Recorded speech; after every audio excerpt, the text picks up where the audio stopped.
Hello, Assalamu alaikum. Today you are about to watch a special podcast with myself and a Catholic priest. That's right, his name is Father Christopher Clohessy, and he's very particular about his coffee. You'll find out what that means in just a bit. But more importantly, we delve into the life of Sayyidah Fatima, from the early stages to her marriage, and of course, I ask those difficult questions surrounding her death. And the Father gives me really interesting responses as well. So let's go directly to him. Let's get straight to it. Grab yourself a cup of coffee and enjoy the show. I am Professor of Shi'i Studies in the Pontifical Institute for Arabic and Islamic Studies, which is a Vatican university. So the moment you begin to read about Al-Hussein, you have to read about Lady Fatima. Sure. And I couldn't understand why I couldn't find any book about Lady Fatima. It is illogical to say, let's elect a leader without involving the Prophet's family. If she makes intercession for non-Shia who love her and the Ahl Bayt, I like to think I may be in that category. You fall into that category. That I would win her intercession also.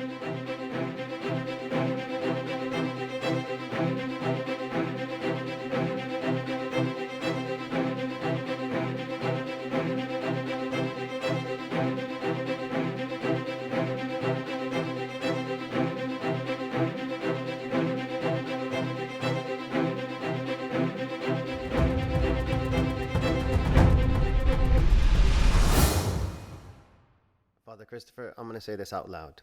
I'm super excited to do this with you. It's actually amazing that I'm sitting in such close proximity to you, a man of your caliber.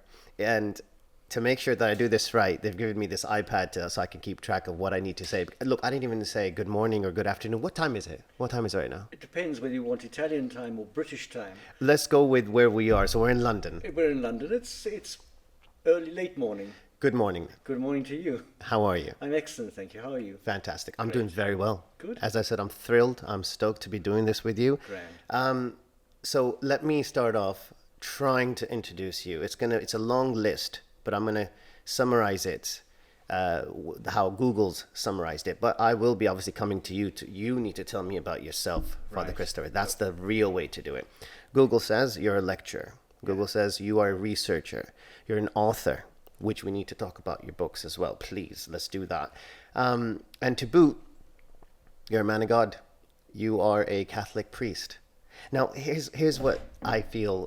Okay, I can understand you becoming a researcher. Like, for example, this is what I envision when you were younger. You looked into the mirror and you're like, Chris, you're very clever. You're a clever cookie. You can do anything in life. And so you became a researcher, you became a lecturer, and you go around the globe teaching people and lecturing people in a nice way, in an academic way. Yeah. But what I don't quite get, and this is where I need your help in, how does one become a Catholic priest, a man of God, a religious authority, for example? Is that something like you just know at the age of 6 or 7, hey, you know what, I want to become a priest? Or is that something that you learn about and you stumble upon as you grow older? In fact, it's exactly that. The technical term that we use is vocation. That in the same way that a teacher is born to be a teacher, or a medical doctor is born to be a medical doctor, it's not just a job, it's something deeper than that. And it doesn't just apply to professional careers. All kinds of people are born to do the thing they do. Well, the priesthood is understood in that way. So I, in fact, from an early age, wanted to be a priest, 6 or 7, and without any clear definition of what that entailed, but I saw priests around me as a child who impressed me by their lifestyle, by the fact that they gave up so much for the sake of God. Really, I mean, they gave up marriage, they gave up possessions, they gave up their own countries and came as missionaries to where I was growing up, which was South Africa. Mm-hmm. And that was very impressive. Many of the Irish priests who came knew they would never go home again. They were there for life. This was going to be the rest of their lives. So as you grow older, the thing you want to be, the thing you want to do with your life takes on a certain clarity, a certain depth, a certain color, if you like, and shape. Yeah. Was it their sacrifice that they were sort of giving? They were giving themselves to God, to the church, if I'm even using these terms correctly. And obviously, feel free to correct me wherever I'm wrong. Yeah. Because I'm learning about you and the religion that you're obviously adhering to, and I'm also going to be learning about my religion through you as well, which is hilarious if you think about it, and it's sad at the same time that I should know enough. Well, but the word sacrifice is quite a dangerous word because I don't live a particularly difficult life. I enjoy doing what I do. Otherwise, I wouldn't do it. So Of course. part of vocation is that I'm not doing this even though I have to grit my teeth and sweat blood to do it. I actually enjoy doing it. And certainly there are things we have to give up as priests. It's part of the kind of package deal. But if there's something in life you want to do badly enough, you're prepared to give up. That's it. All kinds of other possibilities. And in fact, the moment you embrace one particular thing, it closes the doorway to others. And you understand that for everybody, it's not just for us. Sure. So I don't lie awake at night thinking, gee, I've really given up a lot for God. It's not that at all. I'm doing something I absolutely love doing. It's the thing that wakes me up in the morning. It's the thing that keeps me going. And that doesn't mean it's all kind of flowers along the way. It can be quite tough. Definitely. But again, whoever you are, whatever you're doing, if it's something you want to do, you take the good with the bad. And if somebody says to you, wow, that really must be a hard life, you say, well, no, actually, I quite enjoy doing this. Well, you're used to it now. I'm Obviously, used to you've it. been doing it I'm for a used to number it. of years. Yeah, right? yeah. When did you become an official? Were you ordained, like, how the Queen knights whoever she deems fit? Yeah. Were you, when was that? How long ago was that approximately? I was ordained in 1988. Oh, wow. Just as the apartheid system was collapsing. Right. And it's interesting that we're kind of thinking about Bishop Tutu at the moment because I was literally ordained at a time in South Africa when apartheid was collapsing. And a few years after I was ordained, we had the first democratic elections, 2 or 3 years after that. Sure. So it was a very interesting time to be working as a priest and trying to help people to hold things together. And in those days, I had no thought about Islam, about working in this field. I was just doing what priests do every day. And that will change later on. Let me see how I'm going to word this, hierarchy. So I've also heard of a term called cardinal, right? You've mentioned bishop. So is it priest, cardinal, bishop? Is it priest? Like, could you just help me out here? It's priest and bishop. Cardinal is just a title of honor. Right. It's an honor that's given. A cardinal is primarily a bishop, and a bishop is an overseer. So every area where the church is at work has to have somebody where the buck stops, if you like. It has to be somebody who has final say, somebody who makes organizational decisions. So the bishop is a kind of CEO, right? If you want to say that, and he may be honored with other titles, but he's basically a bishop.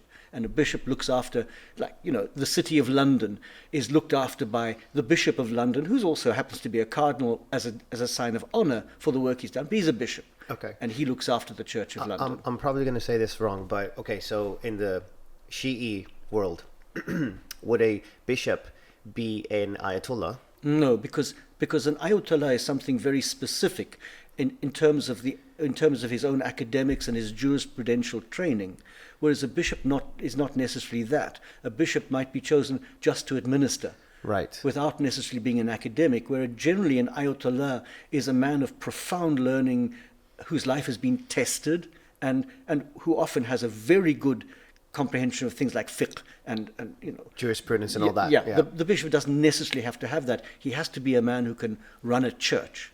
Tell me about the Pope then. What level? That's the highest, I take it. Yeah, you'd be struggling to get higher than the Pope. You'd have a really big wish if you thought, I just want to get one step higher than that. Okay. And of course, so there is hierarchy because as in Shia Islam, hierarchy is important. And hierarchy isn't there to rule over and to lord over people. Hierarchy is there to keep a certain order and a certain structure. To organize things. To organize things.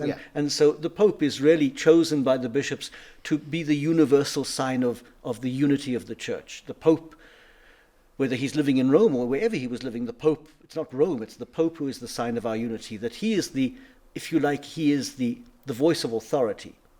And a central authority. If you've got a central authority, you're bound to have a better chance at having coherency than if you've got no central authority. Makes complete sense to me. It's logical. Absolutely.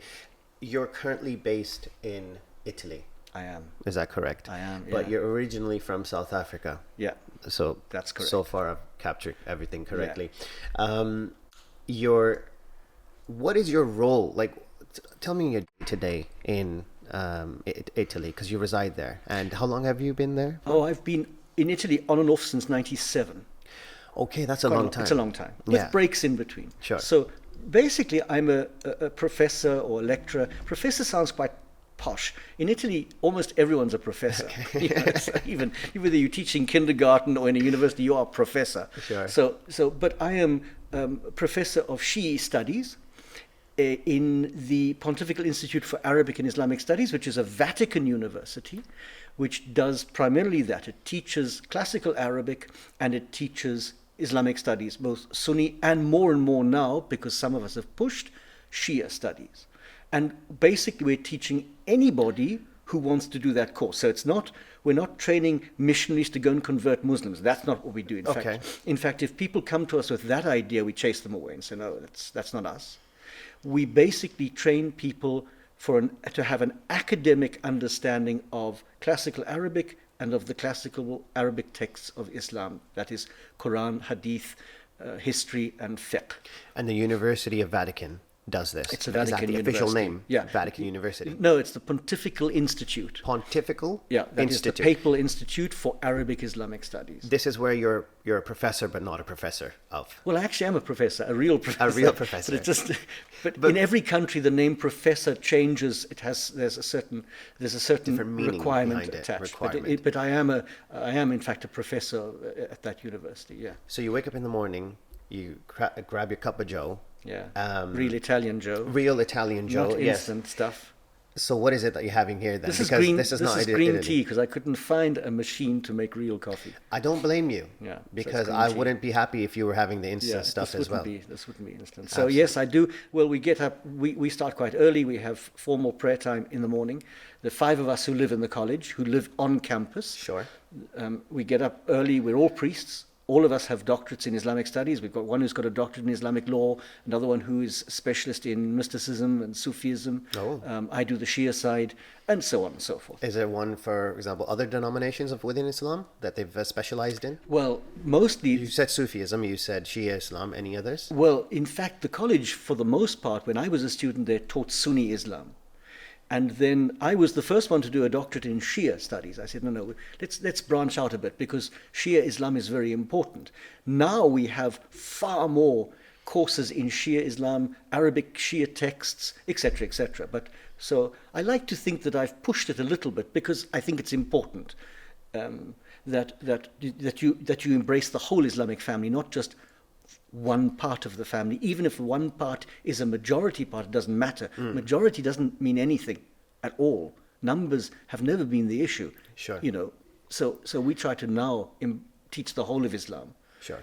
You've chosen to do Shia Islam. I chose specifically to do Shia Islam for a number of reasons, and I'm really happy about that choice. Right. I was just going to ask you if that was the right choice that you think you made. Really, I've never looked back. I mean, nice. I can remember sitting in a class as a student, hearing the word Karbala for the first time in my life. Wow. And thinking, this is kind of interesting, because I quite like history.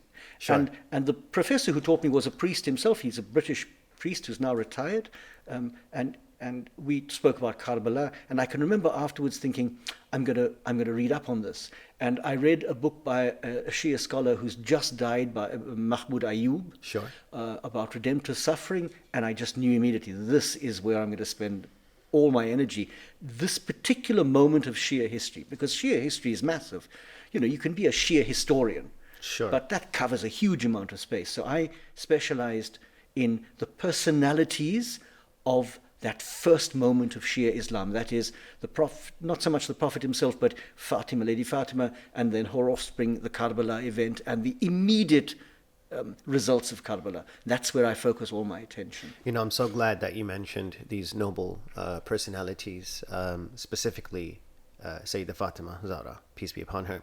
And I understand that you've done extensive research on her, which is amazing, and I will be picking your brains on that. There's quite a few questions that I have, which I wouldn't say they haven't been answered, but you know, you always wonder and ponder at times. You're walking down the street or whatever. It's like, you know what, I heard this in a majlis the other day, or a lecture, and I wish I had access to that particular scholar at the time to have him dig a bit deeper.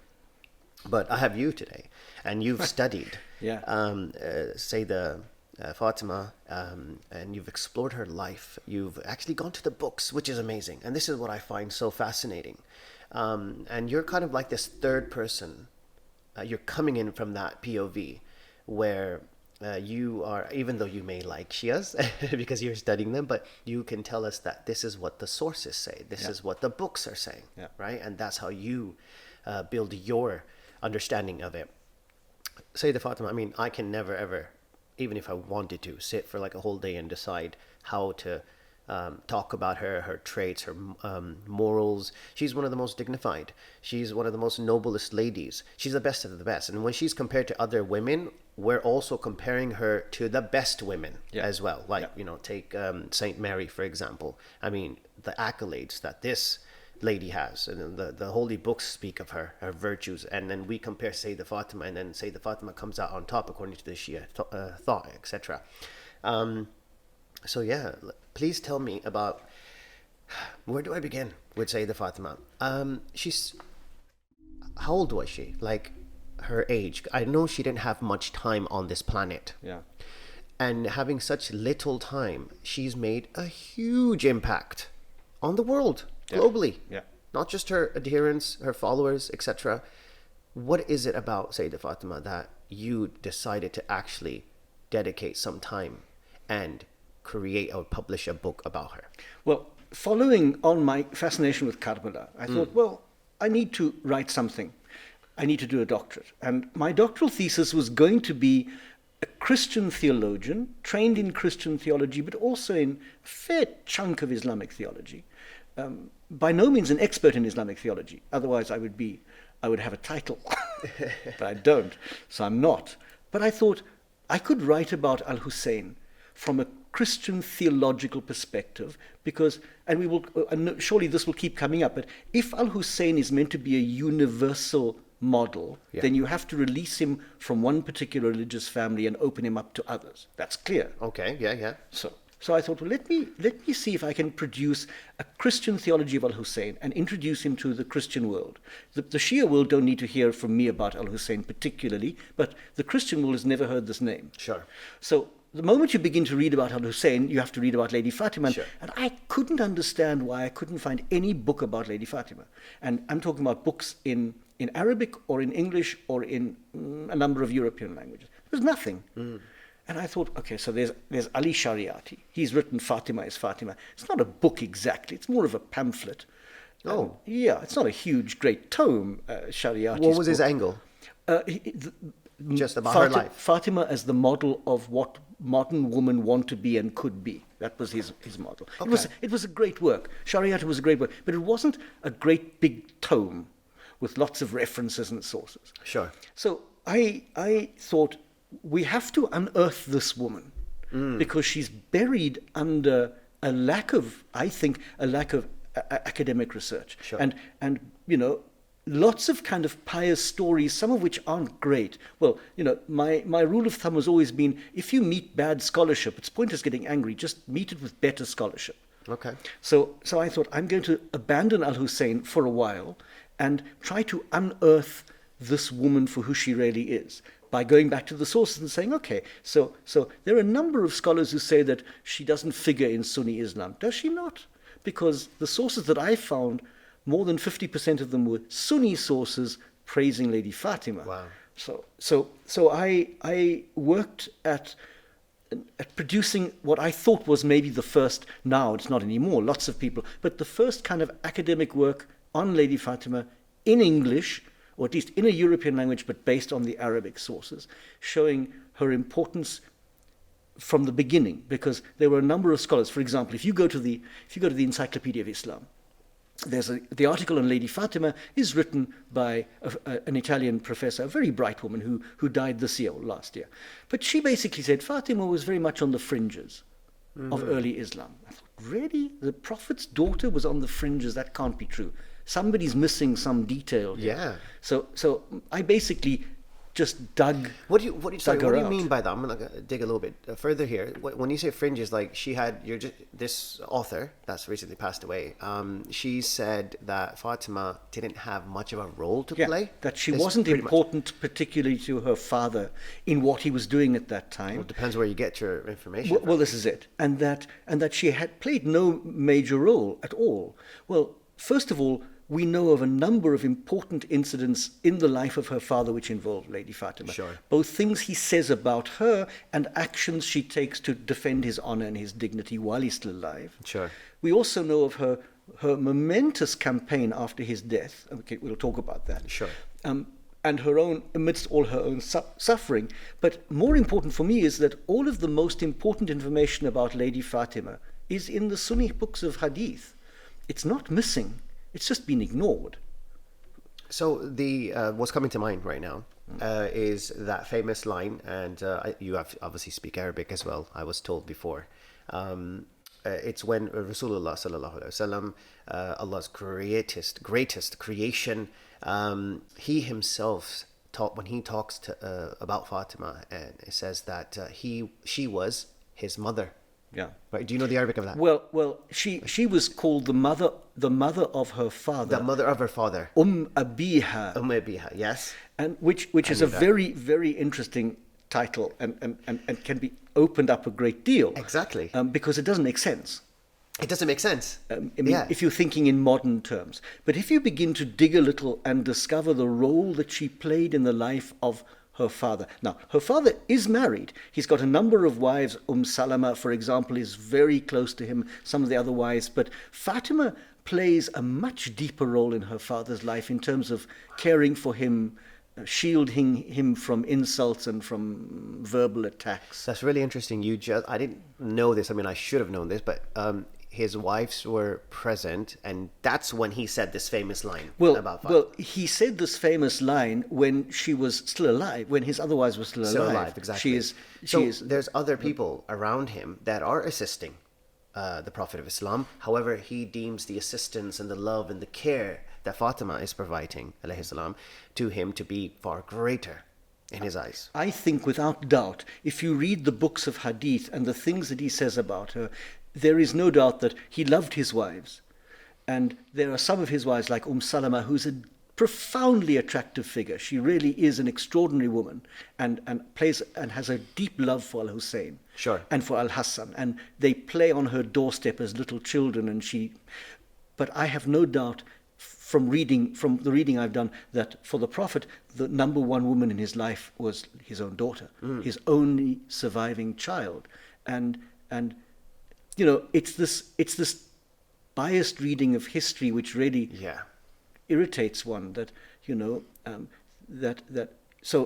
some Western historians who say, well, the truth is he didn't know what to do with Ali, because Ali wasn't so bright and wasn't so attractive, and he didn't know what to do with Fatima, so he just married them to each other and to get rid of them. Sorry, who said this? A number of Western historians. Jeez. Kind of the idea they have is that Fatima was a bit of annoyance to him, that she got in his way, and that Ali was not nearly as great as people say he was, and that the Prophet married them off just to kind of get them out of the way. Well, it's quite clear from the text that is simply a fabrication.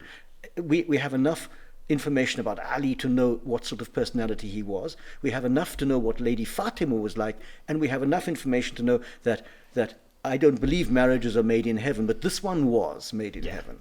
Yeah, wasn't it that the famous saying, another one about Lady Fatima, that if it wasn't for Imam Ali, wasn't for Ali ibn Abi Talib, peace be upon him, she wouldn't have anyone to marry on this planet, on this earth. Well, the point is that God ordered the marriage. The hadith are clear that God has married you to Ali. When he comes to inform his daughter about this marriage, God has married you to the best man I have, to the kind of the best of the best. Of course, absolutely, the best of the best woman married. So if the hadith say that, and it's not just the Shia hadith, the Sunni hadith, then it's hard to understand how you reach any other conclusion. Of course, we have to stop here and say, now, in Western scholarship, the hadith are hugely problematic. Most Western scholars reject hadith as a source because they say they're not trustworthy. You've got you've got the text of Quran. That's one text, and obviously the most important text. Sure. Then you've got a secondary text, which is tafsir. And tafsir is important because the different types of tafsir, the rational tafsir and the tafsir that just quotes hadith. But the hadith as a body of writing has been rejected by most Western scholars as, for the most part, forgeries, written after the death of the Prophet to promote a variety of jurisprudential or political or theological stances. All of them? Not all of them, but a huge proportion. And that for many Western scholars, they're not a good source of information.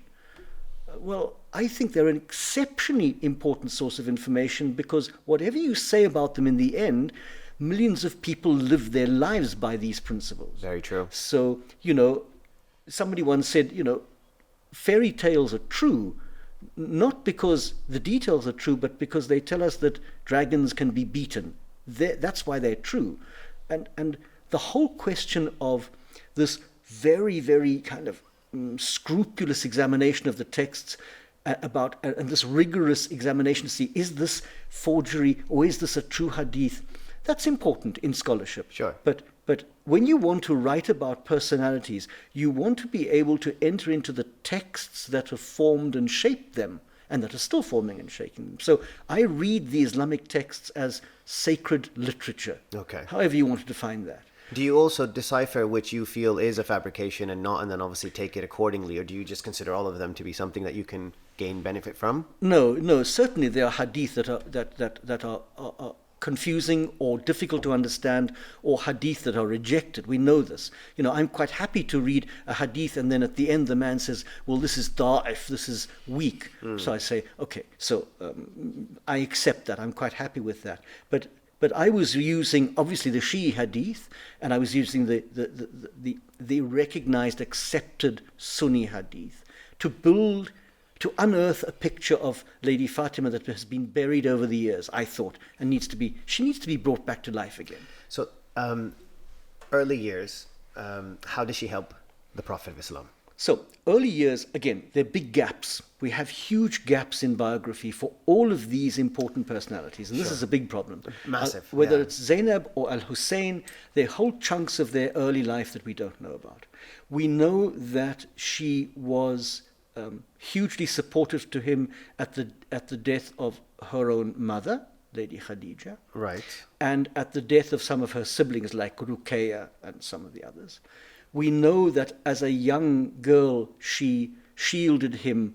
He was praying on one occasion, and some of his enemies threw dirt over him as he was praying, and she came and removed the dirt and protected him and covered him up.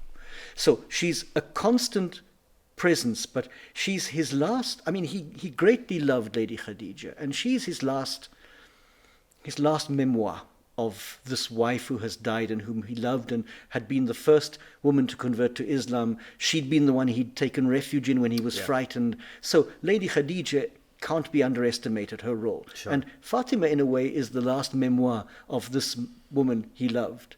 And therefore she becomes, in a sense, a mother to him in his own house, despite the fact that he's got other wives. Those are his wives. They're not a mother figure. And we know that the Prophet was orphaned, that both his parents died almost immediately at his birth. So his mother, who I think was Amina, he lost his mother.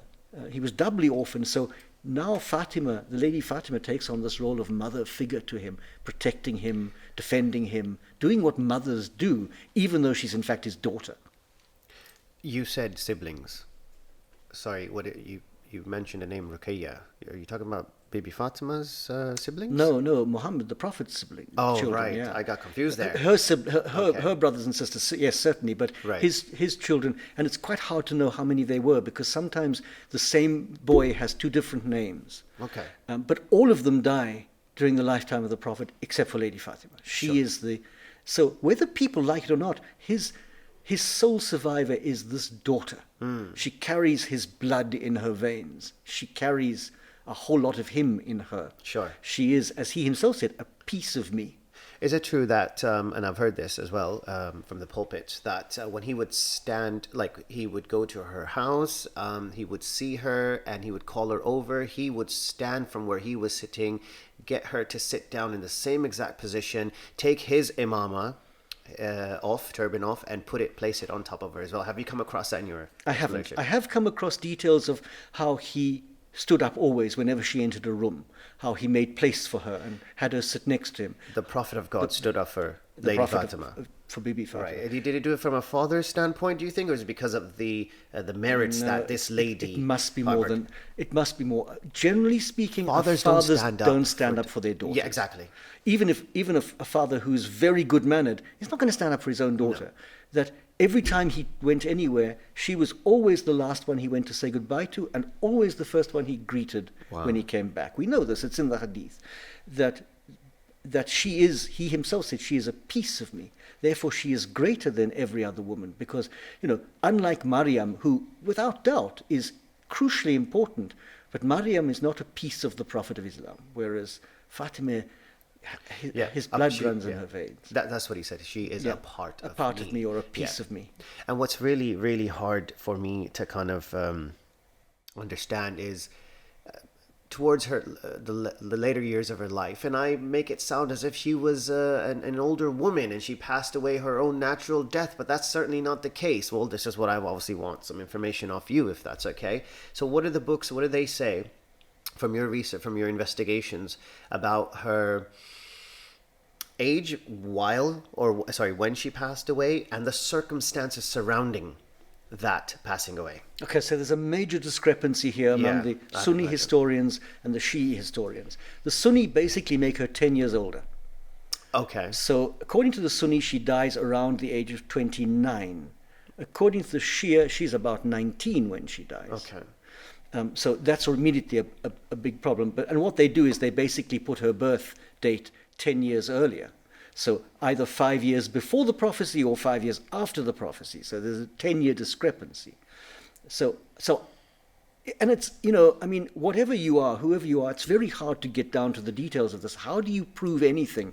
We don't have the sort of, technology to say, well, she kept a diary or somebody made a note of this. But the fact that the Shia hadiths say this means it has to be taken seriously. Yeah.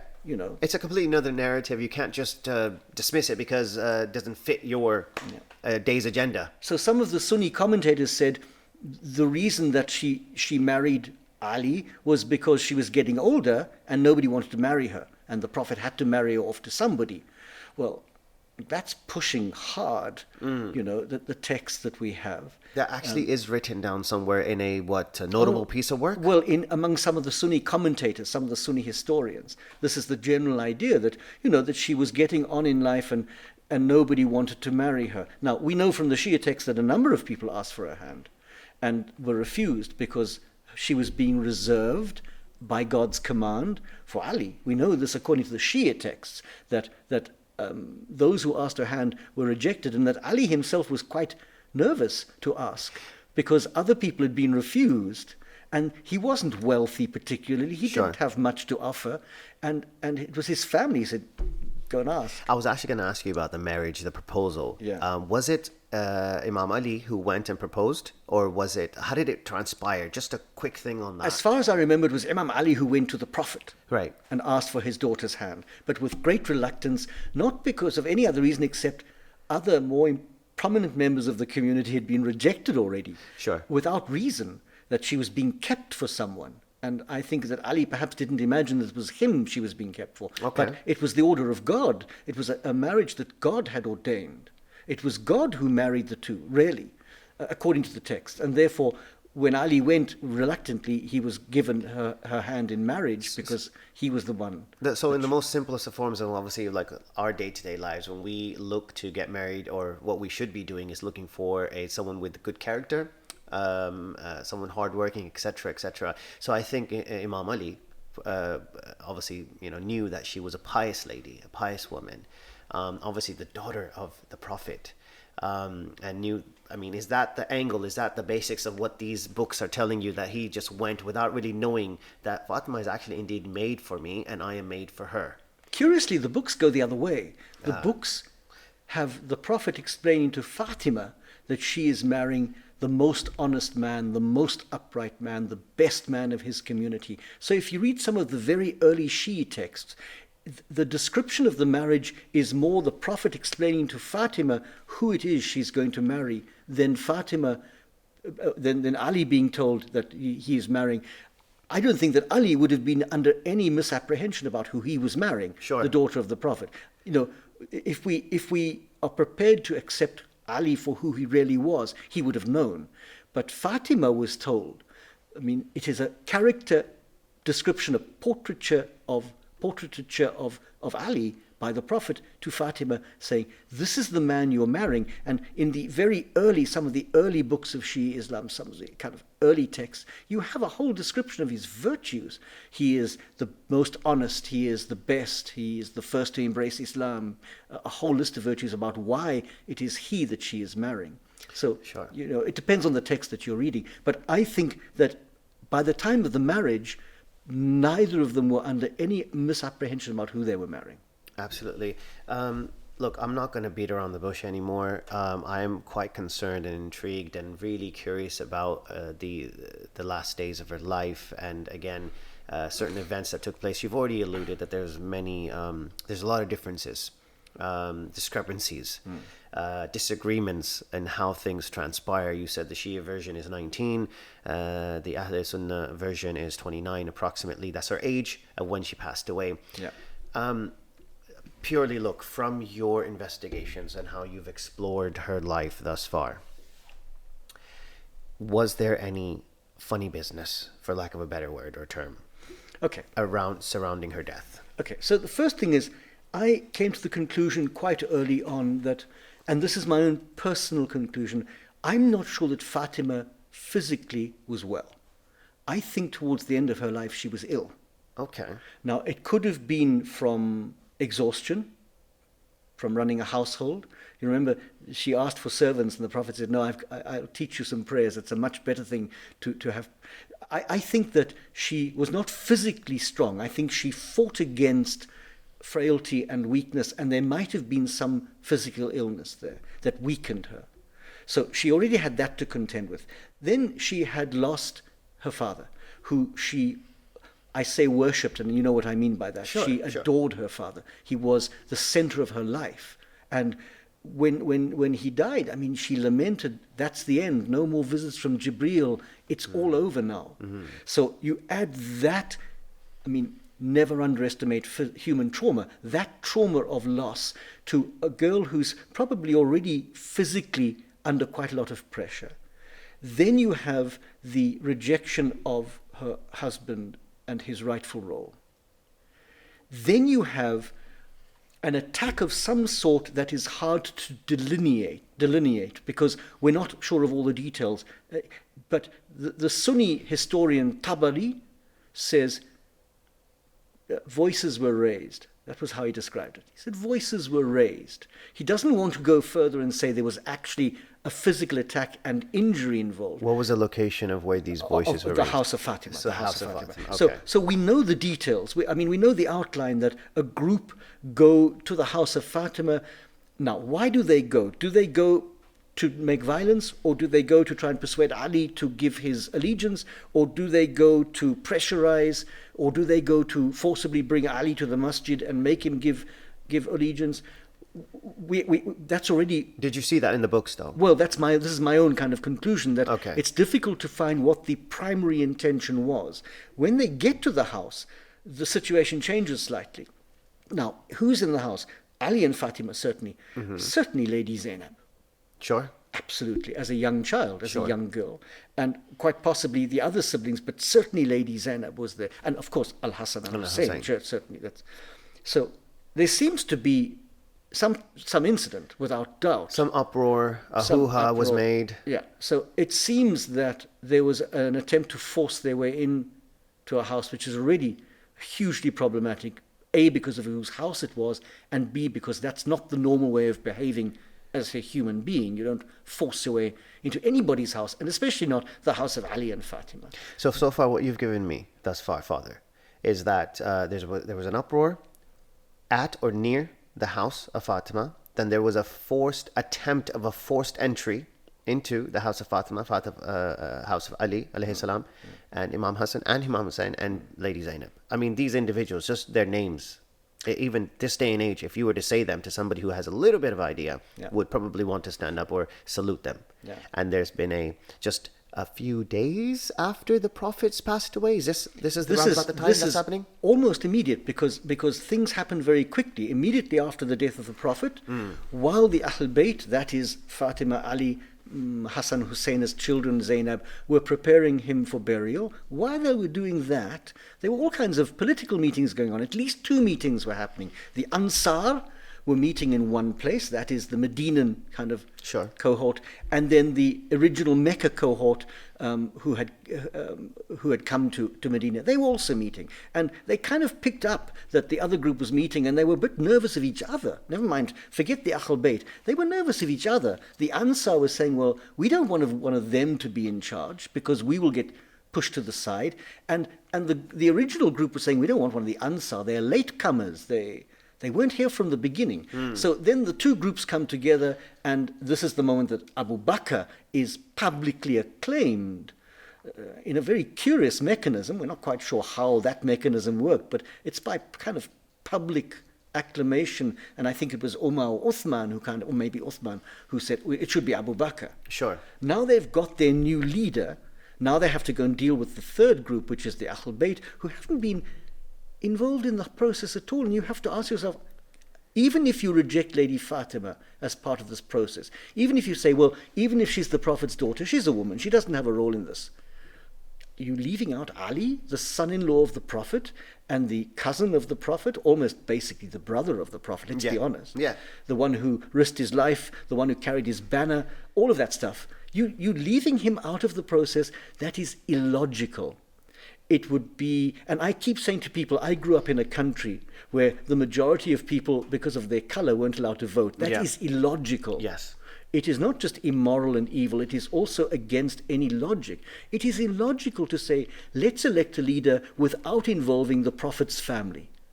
How can anyone make sense of that? This doesn't make sense. There's no comment. There's no comment. There's nothing I can say apart from just maybe shake my head as to how things transpired back then. And I think, just to add to that, yes, one of the reasons why so many Western academics of Shia Islam actually believe that Ali was meant to be is because it's the logical thing. It is illogical the other way. So a good number of Western academics who have written on Islam and on especially on Shia Islam basically think that Ali had a good cause and that what they did was a mistake. And I think even Abu Bakr afterwards said, we've made a mistake. But I think Abu Bakr actually said, I think he used the word falta. We made a slip. We made an error of judgment here after the event. Now, to calculate the consequences of this falta, this slip, would be a task that perhaps a few lifetimes would require. And but that's not what we're here to talk about right now. I just want to backtrack a little bit. We're talking about, obviously, the last days of Sayyidah Fatima, but we already know her accolades. We know the merits that she comes with. Her father, the Prophet of Islam, has already alluded to it many, many, many times, and he actually said it in public as well as in private settings, etc. And I'd imagine these individuals should know this. They would, especially when they decide to go to the house of Fatima. Forget about like knocking on the door and going if she's not there because you wanted to visit her or her family, but causing an uproar, trying to forcibly enter. It boggles the mind. But anyway, if we backtrack a bit, I want to talk a bit about her intelligence. Okay, so she's a very young lady, okay, according to obviously the Shia narrative as well, fadak, right? So she goes and asks for something. Right, she has to go into the what area was that? Like where the Caliph was residing, not residing, but where he was. Well, maybe even the masjid. I mean, it was early days. Right. It was early days, and it was Abu Bakr she was dealing with, and she didn't only go alone. Others also went on her behalf. On her behalf, okay. Yeah, there were others who said, "Hey, come on, you really need to sort this out." And it is a legal point that is very interesting because Fadak had been a gift to her by her father. Right. That's something that you've found out after your investigation. It's quite clear that it was a gift to her. Amongst the entire nation of Islam? Yes, absolutely. It was for his daughter. I thought it was something that only the Shia world thought of. And no, this is quite clear. And gifts, it's a legal point that I mean, I'm not an expert in Islamic fiqh, but Sure. but to me, if I give you a gift, then it's not part of my inheritance. Yeah. Okay. It's Yeah. something aside from my inheritance. You might be in my will. Probably you won't be, because there's probably nothing there anyway, so I wouldn't get excited. But you might be in my will, but I might also give you a gift which is not part of my estate. It's something else. So there's already that issue that makes me slightly nervous.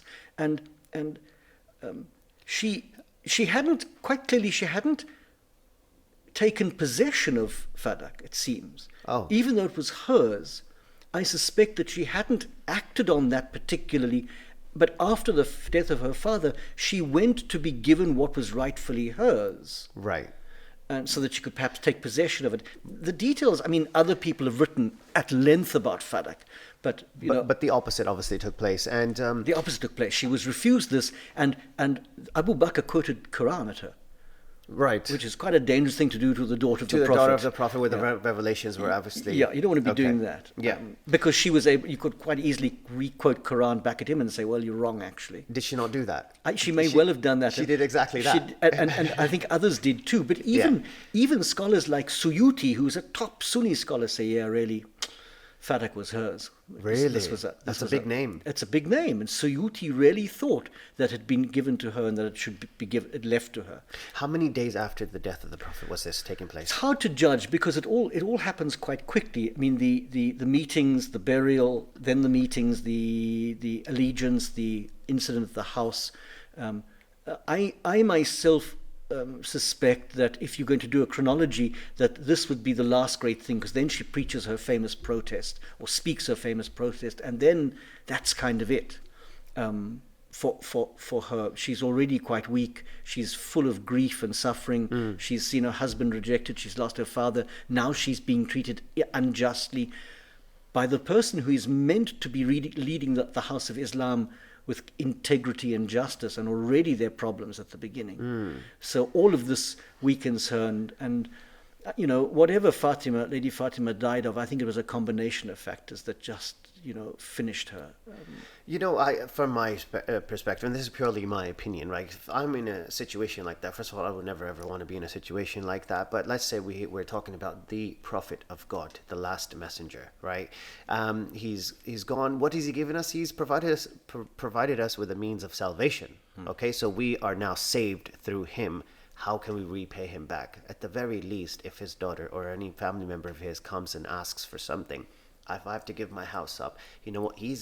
Because of Rasulullah sallallahu alaihi wasallam, I now have salvation. I probably have a mansion in heaven somewhere. I don't need it. Go ahead. I can start over. Allah's given me health. I can move about. The fact that she had to ask and then she was denied, I don't get it, by who are perhaps regarded as the closest companions of the Prophet himself.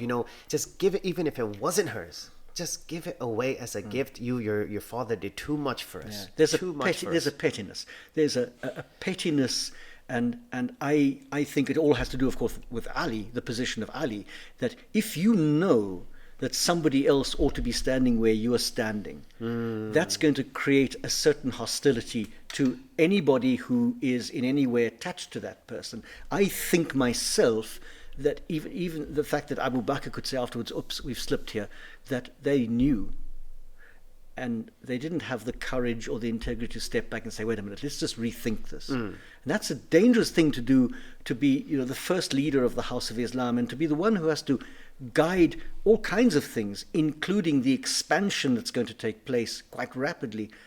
If you start on a note of injustice or pettiness, even if you don't want to call it injustice, that's fine. Push that aside.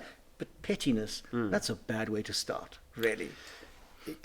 Absolutely. I'm not going to say anything more on that. But you did say something about how Lady Fatima was perhaps exhausted, and rightly so. What she's had to endure in her towards her last days, and the mental stress that she would have been under, the psychological abuse, and obviously the Shia world believes there was a physically, the door was. Well, I guess regardless, we know that this lady of light, lady of heaven, most dignified, most chaste, amongst the best of women, she had to endure a lot. Could you tell me something about, if you've come across it, I think you have, about her in everybody's last days, like for example, the day of judgment, the day of reckoning, Fatima, is she meant to play a part? Well, yeah, this is for me the most interesting part, Yeah. because Fatima is given extraordinary power on the last day, beyond anything you can imagine. If you read the texts, she's not just an intercessor; it goes way beyond intercessor. So I divided it into two. So let's call her intercessor. So she has, by God's will, not by anything else, but by God's will, by God's permission, because that's the only way intercession works, that Absolutely. God has allowed it from the beginning. So whether you're talking about the imams, or whether you're talking about the prophet, or you're talking about Lady Fatima, it is all by God's permission. So Fatima is given by God the power to intercede for her Shia on the last day, primarily. Also for people who are not of her Shia, but who love her. I like to think that I might be among that happy band, but you never know. Okay. Because it's not only Shia that she's going to intercede for. She's going to intercede for anyone who loved or honored the Ahl Bayt. And there's some beautiful text that she literally goes like a hen picking the Shia out and bringing them into paradise. Interesting. It's beautiful. I think Jafar Sadiq has this, or maybe Sheikh Saduq, but I think Jafar Sadiq has this hadith that says she will literally go and pick the Shia out the way a bird picks up bits of seed from the ground and bring them into paradise. Did I get this correctly, Father, that you said you would like to be one of them to be picked? Well, if she makes intercession for non-Shia who love her and the Ahl Bayt, I like to think I may be in that category. You fall into that category. That I would win her intercession also. I mean, Okay. most of us could do with some intercession on the last day. Absolutely, mate. Some of us more than others. But she also has a negative intercession, and that is she intercedes God's punishment for the killers of her son. Say that again? She intercedes before God that he punish the killers of Right. her son. Right. So her intercession is both negative for her Shia and those who love her, but it's also, positive for those who love her, but there's also a negative element that she stands Okay. before God's throne holding the shirt of Al-Hussein and asking him to punish those who killed her son. So a dua and what I call in my language bad dua. Yeah, so Right. it's a prayer and it's a Anti-prayer, curse or an a curse. anti-prayer. Yeah. So that's an extraordinary thing already, because I don't know of anybody else who does that. She does that. We also have beautiful texts about her reluctance to enter paradise until all her people are there. In fact, there's a text in which God says to her, "Why do you hesitate?" And her hesitation is because I won't go in until I've got all my Shia in as well. Wow. So she seems to stand on this sirat, this bridge, however people describe it, there picking out and pulling into paradise her Shia, making intercession. And the first to enter paradise, some texts say, there's a discrepancy, because some texts say that Mohammed himself and Ali will be the first. There are texts that say she will be the first. Other texts where the Prophet says, you'll be the first to follow me in death and maybe entrance into paradise as well. Which text? Which denomination of Islam? Shia texts. The Shia text. Yeah. What about but they're also in the Sunni texts. So it's in there as well. Okay. Absolutely clear that he says to her, there's a famous hadith in which she is seen to laugh and then cry at the same moment. And when she is asked about this rapid transformation from tears to laughter, it is that her father, who is still alive at that stage, has predicted his own death to her and then told her, but you'll be the first to follow me. So a woman with her caliber, Yeah. her stature, her status that she has in the eyes of God, why would you go to her house and try to absolutely. force entry just a few days after her dad's death, a few hours even, I don't know. Yeah. You obviously didn't get the memo. That's the most sugarcoating way I can put it, and you better, I don't know how you're going to face her on the Day of Judgment. Look, those two moments, that moment and then years later the Karbala moment, the actual killing of the grandson of the Prophet of Islam, those two moments are just beyond description. Yeah. That and there are elements in both stories where there's certainly in that Karbala moment where there's a reluctance by the soldiers. They have to be harangued by people like Shimmer, just go and do it now. because they don't want to do it. I mean, with this we can talk about, but Oh no, I'm glad you mentioned that. Obviously, we are definitely going to talk about that. these Absolutely. two moments are incomprehensible for any thinking person. You know, it would be like me, you know, taking a shot at the Pope as he stood on the balcony and thinking it was okay. No, it's not okay. What are you doing? You know, that when you take a character, you know, like the Pope or anybody else who's deeply loved and respected and honored, and then you insult that person publicly, you say, what are you doing? You really are not on the same wavelength as everybody else. And much more than that. No, thank you so much. We obviously need to move on, and I want to actually, what a befitting way to move on if we move on from Lady Fatima to her daughter. Yep. Say the Zainab. Yeah. What big shoes she's wanting to or needing to fill. Yeah. But before we do that, I think you need a top up, Father I do. Christopher? It's Yes? green tea because there's no coffee in this house. Guys, none of the instant stuff. Come on, we talked about this. The guys from Italy. There's two things that Italy got right. Well, many things. Two of them's pizza. One of them pizza, and one is coffee. And there's pasta as well. There's pasta. Oh my God. There's ice cream as well. I haven't been. There are quite a few things that Italy got right. I'm actually going to be really annoying here, guys. And could I get the instant stuff because I need my caffeine hit?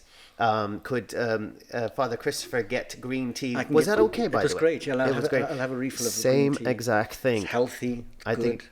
Oh, very healthy. Non-addictive. Well, it still has caffeine in it though. I don't know. Plenty of. Okay. No, I'm not feeling the effects because I'm not buzzing, but that's fine. I don't want to be buzzing. Maybe you're used to it. Yeah, you don't too know. much. Yeah. So let me ask you while we wait for our coffee. Guys, seriously, like we need coffee right now. I certainly do. Okay. But that was really engaging. Thank you so much. Great information that you provided. But back to the coffee thing because I've been wanting to ask you, a man who's used to Italian coffee, the coffee, right? When you travel, and obviously you come to London, what brand of coffee or where do you go to get your fix, Father Christopher? Well, there are plenty of places in London. I mean, I'm not addicted to coffee particularly. It's just that when I do drink it, I don't want instant. I want real coffee. Sure. But in most London outlets, you can buy good Italian coffee ground coffee that you can put into a machine. But not only Italian, there's a lot of stuff. There's Peruvian coffee, Colombian, a lot of the African Kenyan coffee. There's a whole lot of stuff. As long as it's not instant. If it's, well, I'm not going to mention the brand because I could be sued. No, because I was actually about to write this down because I like trying different types of stuff, especially coffee. So the Italians produce a whole lot of really good coffees. Any Italian coffee is basically